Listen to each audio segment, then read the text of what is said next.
Assalamu alaikum. I hope you people are doing well and good morning for non-Muslims. Today's topic of discussion is about porosity and their elementary volumes. And मैं आप लोगों को ज़्यादा detail में नहीं बताऊंगी, but जो भी बताऊंगी वो सुथरा बताऊंगी, क्योंकि बहुत सी चीज़ों के बारे में मैं खुद एम्बिगियस हो जाती हूँ। मुझे आप लोगों को बताना नहीं आ रहा होता, लेकिन कोशिश मेरी होती है।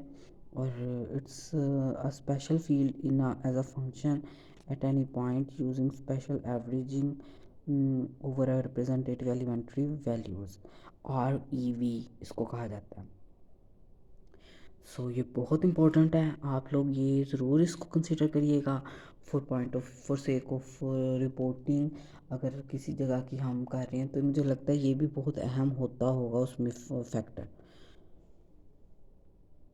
अच्छा जी, consider a porous medium with different sizes of averaging volumes centered at point x. The point value of porosity is associated with an average volume centered at that point.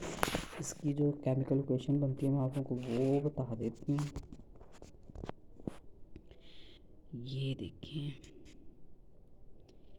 ये इसकी केमिकल इक्वेशन बनती है। और हाँ, इसको describe करना और इसको देखना है ये क्या है। तो indicator function for white spaces होते हैं इसमें, और इसके अलावा सॉलिड स्पेसेस होती हैं और उसकी वैल्यू 1 होती है। अगर तब होती है जब एक्स लोकेट होता है वाइट स्पेस में, और वी स्टार भी है इसमें। तो ये एवरेज वॉल्यूम सेंटर होता है पॉइंट एक्स पे।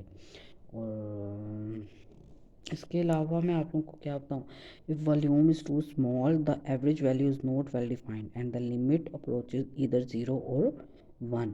There may be a range of volumes surrounding point x bar for which the average is well defined, and if the averaging volume is too large then soils with different textures may be included, resulting in a deviation from the average. मैं आप लोगों को इस मामले में इसकी जो मैंने आप लोगों को बताई है ना, कैसे कहते हैं वैल्यू, तो ये एक ना वो टर्म है मैथमेटिकल। अब मैं भूल गई हूँ, शायद ये इंटीग्रेशंस में आती हैं अगर मैं गलत नहीं हूँ।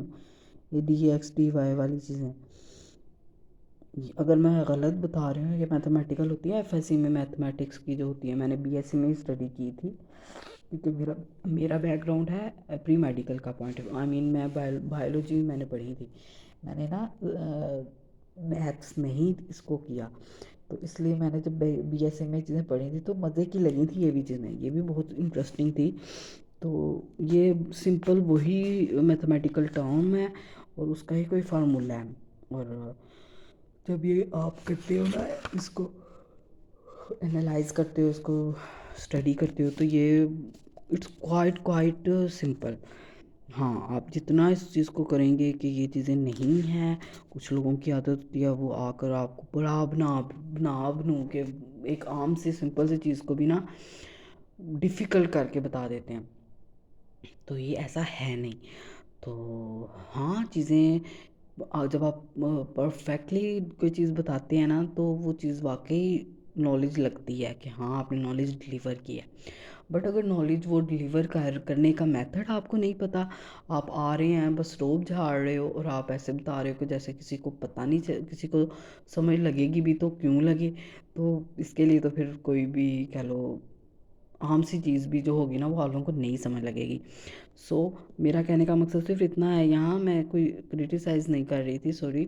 मेरा मकसद सिर्फ इतना कहने का है कि ये चीज़ें बहुत बहुत सिंपल हैं और इजी टू अंडरस्टैंड है। इसको जब हम करते हैं ना आपस में, आप लफ्ज़ में मुझे मतलब मतलब पहले कंबाइन करके जब स्टडी कर लेते हैं या कंबाइन करके एक किसी दूसरे टॉपिक्स के साथ इसको बात करते हैं तो फिर हमें प्रॉब्लम होती है, फिर डेफिनेटली होती है। तो ये चीज़ें जितनी अच्छे तरीके से आप लोग लर्न करें सेपरेटली और फोकस होकर डिस्कस करें और फोकस होकर इस चीज़ को स्टडी करें, ये उतनी ही आपके लिए फ्रूटफुल है, ये उतनी ही आपके लिए ये कह लें कारआमद है। Thank you so much. Remember me in prayers and kindly like and subscribe my channel.